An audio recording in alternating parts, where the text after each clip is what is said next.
peu de photos des nuages, du ciel, tout ça. Maintenant, on va s'attarder un petit peu sur ces chenilles. C'est bon, ça enregistre toujours le son. Et ben là, je vais repasser donc sur mon zoom, sur mon téléobjectif. Aïe, aïe, aïe, ça pique. Je sais pas si c'est une grenouille, mais ça n'arrête jamais. Reste là, la grenouille, t'en vas pas. Ce petit tuyau, on cache dans ma poche. Elle s'est barrée, la grenouille. Il y a une belle grenouille de quelques centimètres, grosse comme ça là, marron. Je l'ai loupé. Ah là là. Oui, c'est pour ça qu'il faut toujours avoir son téléobjectif sur l'appareil. En tout cas, moi, c'est ce que je fais parce que c'est toujours avec ce genre d'objectif qu'on va prendre les petits animaux, les petites fleurs, tous les insectes, toutes ces choses-là. Et il faut se dépêcher avant qu'elle parte. Je crois qu'elle est encore là. Non, c'est une feuille, ça. Une feuille. Ah, zut alors. Une belle grenouille. Oui, elle est partie. Bon alors, revenons un petit peu à nos chenilles. Alors, vous voyez, je suis à 55 mm et je vais vous montrer un truc. Donc déjà, ça, c'est le truc blanc. Il y a la mousse là derrière. Là, je l'ai pris avec mon ombre pour vous montrer que quand on a le soleil dans le dos, souvent on a son ombre et ça peut être un petit peu embêtant. Donc il faut se décaler pour essayer de voir ce que c'est que ça. Alors là, je vais zoomer dessus. J'ai aucune idée de ce que c'est. C'est la surface de l'eau. Ah bah là, il y a un petit bout de bois, je crois, qui va faire assez joli avec. Alors là, je suis à F8 toujours, donc je sais pas trop ce que ça va donner, on va essayer. On va visualiser un peu. Ah, une chose que j'ai pas faite avant, c'était de... J'ai pas revisualisé mon paysage là, pour voir si c'était net partout. Parce que j'ai fait ma mise au point à 1 mètre et quelques là. J'étais à F8. Bon, au loin, c'est pas tout à fait net, mais quand on regarde la vidéo l'image en large, c'est bon. Donc ça va. Alors, qu'est-ce qu'on a ici comme profondeur de champ là-dessus? Ça, c'est net. On va peut-être zoomer un petit peu moins, cadrer un peu différemment. On va avoir un peu de ce truc blanc bizarre là. Et on va changer ça. Ah, les ISO aussi, j'ai pas fait gaffe. Ouais, il faut vraiment faire gaffe à tout. Là, je voyais que j'avais des temps de pause extrêmement courts. Et en fait, j'étais en ISO 400 depuis tout à l'heure, alors que d'habitude, je le mets en ISO automatique. Donc, on va reprendre ça. Et là, je pense qu'on a les petits bouts de bois plus les autres trucs nets. Et l'espèce de bouillie bizarre derrière, flou. Donc, c'est pas mal. Et on va passer sur les chenilles. Voilà, les chenilles. Très jolie, cette petite chenille. Je crois qu'elle est assez dévastatrice. Parce que vous voyez, il y a des espèces de fils d'araignée là. Je vais vous montrer sur cette photo. Et je pense que c'est ces chenilles qui viennent bouffer les arbres. J'ai fait des photos la dernière fois d'arbres entiers qui étaient recouverts de sortes de toiles d'araignée. Je vous les mettrai sur la page Facebook très rapidement. Peut-être qu'elles y sont déjà d'ailleurs, ou je vous la mets là. Et je pense que c'est ces chenilles là. Là, il y en a une autre, mais elle est à l'ombre. Alors on va voir ce que ça donne à l'ombre, peut-être si je zoome à fond. Elle est où? Là, je suis trop près. Alors elle est là. Et là, je suis trop près. Vous voyez, le problème avec les téléobjectifs, c'est que souvent, même si c'est marqué macro dessus, on peut jamais faire la mise au point très très proche.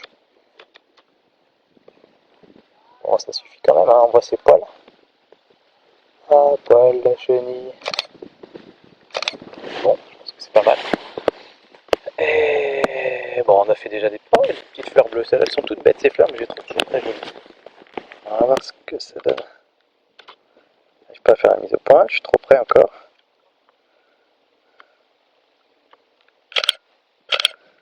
Alors si jamais vous avez des problèmes de mise au point, et là c'est difficile parce que l'appareil, la profondeur de champ est faible.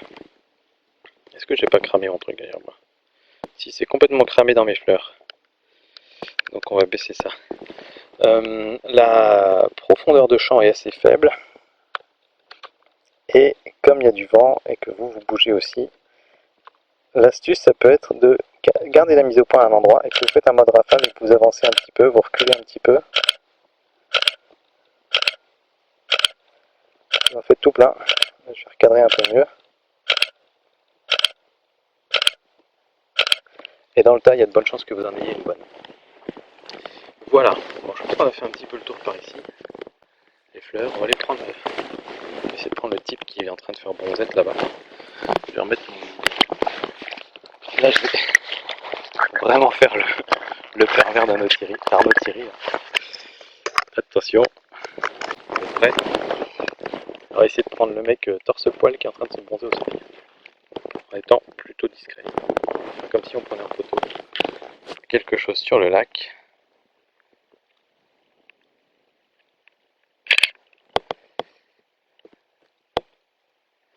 Et voilà. Je pense qu'il va partout repérer. Et là-bas, on a encore une poule d'eau qui s'est rapprochée. Mais c'est encore loin. Vas-y, tourne la tête. On va attendre qu'elle tourne la tête. Oh, elle a plongé. Oh, si ça se trouve, je l'ai eu pile au moment où elle plongeait. Oh, sympa. Je pense que ça peut être chouette. Alors bon, comme je n'avais pas rechangé l'ouverture, on a eu un temps de pause assez long, alors ça sera peut-être un peu flou, mais c'est pas grave, ça donnera du. Là, ces fleurs-là, violettes, elles sont vraiment pas mal avec la lumière du jour, à contre-jour, mais je suis peut-être à peu près, et j'ai pas envie d'aller à la flotte non plus. Alors, on va voir ce que on peut faire. Ah, je vais pas faire la mise au point. Là, je vais vraiment aller à la flotte si je vais plus loin. Tant pis. Bon, et pour finir, on va regarder un petit peu, je sais pas si on a dépassé le quart d'heure, mais on va aller voir un petit peu ce paysage là-bas. Vous voyez, là-bas. Je sais pas s'il y a quelque chose à en tirer, mais on va voir, probablement en zoomant, parce que là, il y a vraiment beaucoup d'éléments. Il y a l'arbre, il y a l'herbe devant, il y a l'arbuste ici, il y a des ombres, il y a des lumières, il y a des lumières dures du jour. Voilà, beaucoup de choses, donc on va essayer de zoomer pour avoir une faible profondeur de champ et peut-être prendre des détails. Parce que si on faisait une seule et unique photo ici, il y aurait trop de choses dessus. Et ce serait vraiment... ce serait pas intéressant. Il faut essayer de trouver un sujet intéressant et de zoomer. Alors des fois, quand je sais pas trop quoi prendre en photo comme ça, je mets l'œil dans l'œilleton et puis je zoome un petit peu, enfin je scanne le paysage, voir si je trouve quelque chose. Là par exemple j'ai quelque chose de sympa parce qu'il y a une sorte de petit chemin dans le sable qui mène à un bosquet et des nuages au-dessus, et j'ai en plus de ça la branche qui vient ici devant. Alors on va essayer de la rendre floue en changeant l'ouverture. On peut bouger un petit peu pour que la branche vienne encadrer exactement comme on a envie la photo. Si je zoome un peu plus comme ça, c'est peut-être pas mal. Pas trop.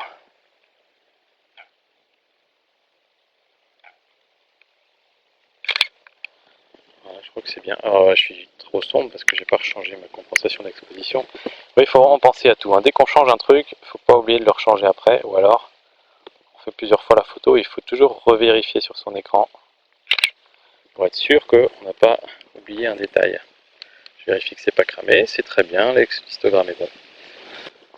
Bah écoutez, voilà. S'il y a encore des petites plantes là-bas qui se bougent au vent. Je ne sais pas si vous les voyez. La petite touffe ici. Juste là.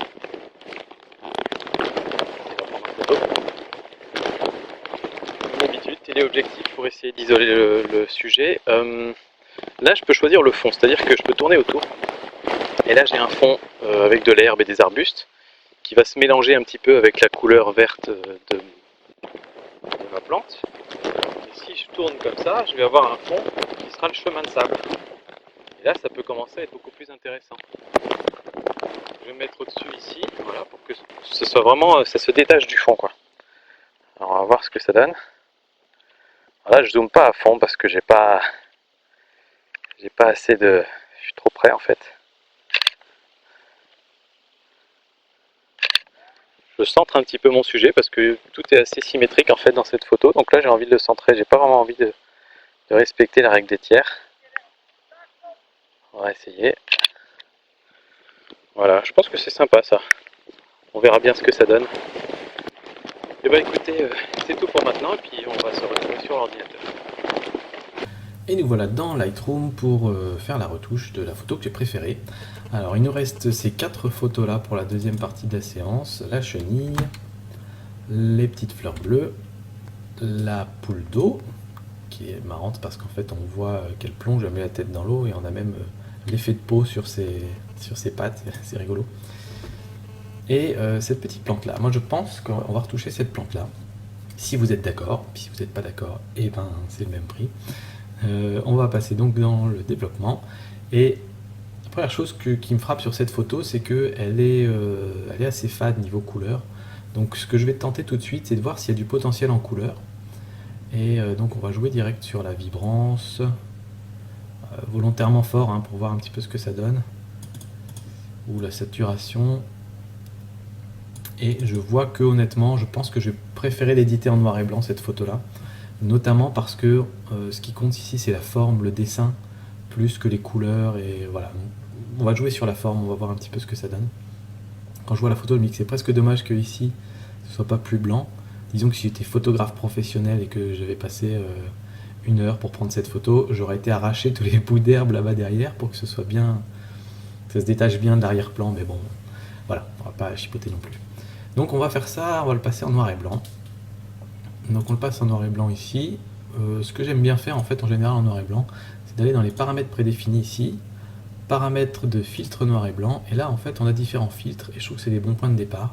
Alors je vous les passe tous, filtre bleu à fort contraste, filtre jaune, intéressant, pourquoi pas, filtre orange, ouais, filtre rouge c'est un peu pétant, rouge à fort contraste, filtre vert qui est quasiment celui que je choisis toujours à la fin, et filtre infrarouge on laisse tomber. Donc là on a filtre vert, filtre orange, filtre jaune. Je vais reprendre le filtre vert, c'est celui que je prends toujours quasiment. C'est pas celui qui est le plus impressionnant tout de suite, le plus impressionnant, le plus sympa, sans faire de retouche, j'aurais dit que c'est plutôt le filtre jaune ou le filtre orange. Mais le filtre vert il est un petit peu plus fade et du coup ça permet de retoucher plus de choses derrière. Donc en fait il a déjà réglé des paramètres, quand vous voyez ce filtre vert, il a déjà baissé les hautes lumières, les noirs un peu, il a changé la clarté, etc. On va repasser là-dessus de toute façon. Mais le plus important c'est qu'il a changé ces choses-là, il a changé les tonalités de couleurs. Donc c'est là que vous allez voir que c'est intéressant en fait, je vais vous montrer un petit truc là maintenant. C'est que ici, si on joue avec les couleurs, on va changer des choses. Alors là, ça je fais rien parce qu'il n'y a pas de rouge dans l'image, mais par exemple les jaunes. Vous voyez, en fait, ce qu'on va dire, c'est toutes les composantes jaunes que tu as dans l'image, tu vas les assombrir ou tu vas les éclaircir et on peut choisir exactement où on se met. Idem pour le vert, on a du vert, donc on peut assombrir ou éclaircir le vert. Donc c'est pour ça que c'est très important quand vous faites des photos noir et blanc, même si vous savez que vous allez faire une photo noir et blanc à la fin, de prendre votre photo en couleur, parce que ça vous permet d'avoir toute cette latitude après pour jouer avec, et faire du noir et blanc, et ça c'est vraiment super intéressant. Je vais vous montrer un petit peu ce que ça aurait fait si on avait pris la photo en noir et blanc tout de suite. On va se remettre au début, peu importe, hein, hop. Et si on enlève complètement la saturation par exemple, ou la vibrance, voilà, on n'a plus rien, et bien là si on joue avec les jaunes, avec les verts, on peut plus rien faire de ce côté-là. Et c'est dommage parce que c'est vraiment des options qui sont assez intéressantes et on perd tout cet intérêt en fait quand on prend une photo en noir et blanc directement. Donc je remets tout ça, on va reprendre notre paramètre de filtre vert que j'aimais bien. Et c'est parti. Alors on va commencer comme d'habitude par faire tout ça, l'exposition, on va la booster un peu, même pas mal je pense. Les hautes lumières, est-ce qu'on les baisse? Est-ce qu'on les augmente? Je pense qu'on va finir par les augmenter en fait, ou en tout cas pas trop les baisser, parce que ce qui va m'intéresser c'est que le fond ici est plus clair que mon sujet. Donc je vais avoir tendance à vouloir garder le fond clair et à assombrir mon sujet pour que l'un se détache par rapport à l'autre. Les ombres, bah du coup c'est un petit peu l'inverse, pareil, on va peut-être pas trop les éclaircir. Ça va être à voir. On va faire comme d'hab pour voir. Donc je diminue les hautes lumières, j'augmente les ombres et on va s'occuper des blancs et on va voir un petit peu ce que ça donne après. Donc là je vais augmenter les blancs et on va diminuer les noirs jusqu'à avoir, voilà, on a des blancs cramés ici un petit peu. Voilà, tout ce qui n'est pas en rouge, et des noirs bouchés, on en a un petit peu aussi. Voilà. Ce qui m'embête ici, c'est que ici c'est tout blanc, mais il y a plein de petits trucs qui ressortent encore beaucoup. Tous les petits trucs gris ici, là, ils ressortent fort et ils sont gênants pour la vue de mon image. Et idem, ici on a des choses noires qui ressortent bien sur le blanc, mais on a plein de choses qui sont dans les gris clairs, gris moyens, qui vont être un petit peu gênants. Donc une fois n'est pas coutume, on va faire les choses autrement, on défait tout ça. Et cette fois-ci, je pense que ce qu'on va faire, c'est que globalement tout ça c'est des hautes lumières, globalement tout ça c'est plutôt des ombres. Donc on va augmenter les hautes lumières pour éclaircir d'une manière générale l'arrière-plan. Alors ça va pas éclaircir grand chose, donc il faudra quand même jouer avec les blancs. Et on va diminuer les ombres pour assombrir toute cette masse-là. Là ça marche bien. Et après on jouera avec les noirs évidemment encore un petit peu. Mais voilà, là on cherche pas à avoir forcément du détail dans tout ça. Mais on va vraiment essayer de séparer le sujet de son arrière-plan. Donc voilà, qu'est-ce qu'on a en noir ici? On a tout ça, on peut même y aller encore un peu sur le noir. Faut pas hésiter sur les photos noir et blanc à chercher du contraste. Pas mal de contraste, ça rend bien sur les photos noir et blanc. Est-ce qu'on a des blancs cramés? Non, on va encore monter un peu. Non, on n'a qu'un tout petit peu. Qu'est-ce que ça donne là? Ouais, on va pas non plus faire tout blanc derrière. Et le problème c'est qu'il y a des bouts de tiges qui commencent à disparaître, donc on va y aller mollo là-dessus quand même. Voilà, il faut qu'on garde nos bouts de tiges. Ensuite, on a la clarté. La clarté, on peut s'éclater avec sur le noir et blanc. On peut en général y aller très très fort. Là, c'est trop fort quand même. Mais voilà, ça c'est assez... c'est pas mal. Le souci de la clarté, c'est que souvent ça altère un petit peu les couleurs. Mais quand on n'a pas de couleur, on peut s'amuser un peu plus. Donc là, ce qu'il faut, c'est que ça ressorte bien. Et encore une fois, j'ai envie de faire en sorte que mes bouts de tige ne disparaissent pas non plus, que ça fasse pas trop bizarre. Donc on va rester dans des tons raisonnables. Voilà, très bien. Ensuite, on peut s'amuser un petit peu avec les couleurs ici. Alors, le rouge, on va voir. Donc, je mémorise le numéro qu'il y a là. Là, je suis à plus 25, et puis on le bouge, mais là, on voit que ça change rien, donc je peux en mettre à plus 25. Pourquoi je mémorise? Parce que d'habitude, quand on double-clique, ça se remet à la valeur par défaut. Sauf que ça, c'est pas la valeur par défaut, c'est la valeur qui a été choisie par le filtre vert. Donc, si je double-clique dessus, il se remet à 0. Donc voilà, je m'en mets à peu près à pareil. Ici, tout ce qui est orange, c'est pas... Ah, s'il n'y a pas grand chose, mais un petit peu dans le haut ici, là. Ça c'est orange, vous voyez. Et là, on peut essayer d'avoir un petit peu de détail dedans. On va pas le faire trop clair non plus, parce que c'est toujours important que ça sorte par rapport à l'arrière-plan, mais on va pas le faire complètement sombre. Donc, on va faire quelque chose comme ça. Le jaune, ça c'était plutôt notre arrière-plan, mais un petit peu aussi les plans de devant et tout ça. Donc, je crois qu'on va pas trop y toucher non plus au jaune en fait. Le vert, là ça va être intéressant parce que ça, il y a du vert partout, ça c'est un petit peu le problème. Il y a du vert aussi à l'arrière-plan. Alors on va peut-être quand même taper dans le sombre comme ça, parce que j'aime bien la façon dont ça fait ressortir ma plante. Si on part là c'est trop dans les blancs là. On va essayer quelque chose comme ça. Le bleu vert, est-ce qu'on en a? Pas trop. Le bleu, pas vraiment. Pourpre, non plus. Et le magenta, je pense pas non plus. Voilà. Donc là, on a notre forme. Ok. Alors, qu'est-ce qu'on peut faire encore? Vous voyez qu'on n'a plus de blanc saturé. On a nos noirs encore, mais ils sont peut-être un peu forts, les noirs, là, du coup. Donc, on va peut-être les défaire un petit peu, les déboucher un peu. Voilà.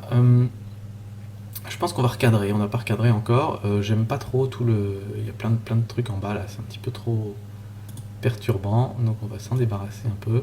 On va essayer de garder notre symétrie, donc garder notre axe principal ici parfaitement au centre. Je vais regarder ici pour voir ce que ça donne. Des fois, dans le recadrage, on peut essayer des trucs complètement imprévus, c'est-à-dire que si on se dit par exemple qu'on garde que cette partie-là, tenez, là déjà je pense qu'on tient quelque chose d'intéressant.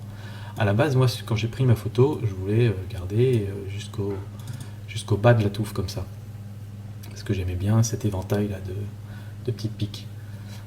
Si on se décide de recadrer plus serré, un peu comme ça par exemple,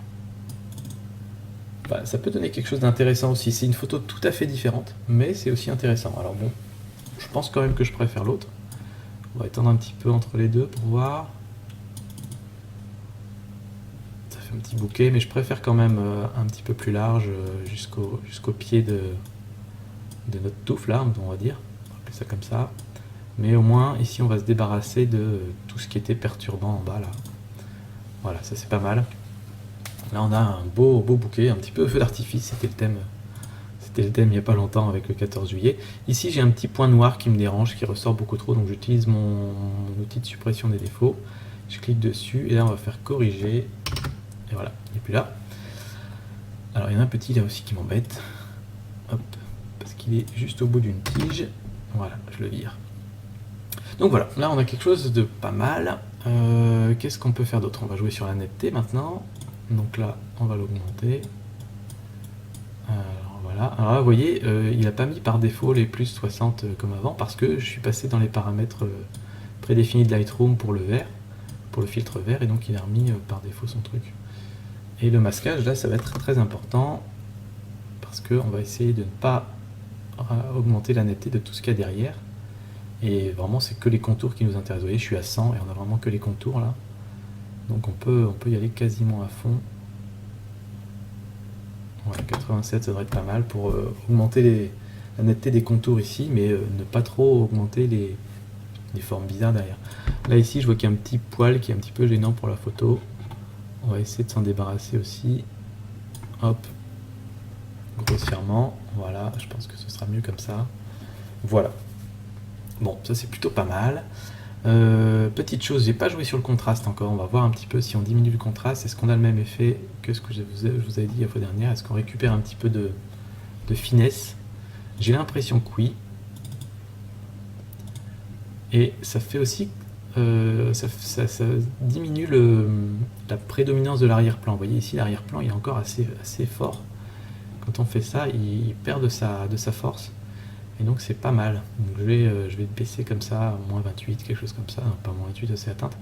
Moins 55, on est bien. Et du coup, on va peut-être augmenter un petit peu la clarté. Non, pas trop. Les ombres, les noirs, a priori, on en a encore un petit peu. Les blancs, on va voir un petit peu ce que ça donne. Là, on peut augmenter les blancs. Et là, on n'a plus le problème avec les tiges qu'on avait tout à l'heure. Donc là, c'est plutôt pas mal. Peut-être encore un peu, on va voir. Voilà, là, on a une scène bien contrastée, mais avec le sujet qui se détache vraiment bien. Voilà, on va voir si on met un petit peu de vignettage. En général, ça rend bien sur les photos noir et blanc. Pareil, j'hésite pas à y aller un petit peu plus fort que sur les photos en couleur. Voilà, moins 25, là ça me paraît pas mal. Bon, est-ce que c'est bien? Est-ce qu'il nous manque des choses? Peut-être la masse noire en haut qui est un petit peu gênante. À ce moment-là, comment on va faire pour s'en débarrasser? On va peut-être changer le format si on passe à 4/5 comme ça, mais là, ça va être trop court. C'est quoi 8,5 x 11? Non. À ce moment-là, si vous comptez pas l'imprimer, c'est pas mal en fait. Ouais. Oui, c'est bien. Comme ça, on n'a plus la masse noire là-haut. On va essayer de laisser un peu d'espace quand même.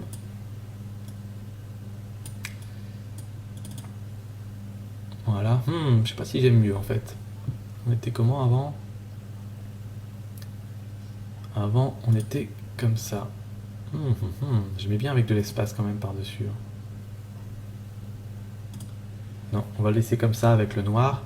À la limite, ce qu'on peut faire, c'est qu'on va prendre une brosse ici, un pinceau, augmenter un peu l'exposition et la passer ici sur le haut pour que ce soit moins prédominant, que ça vienne moins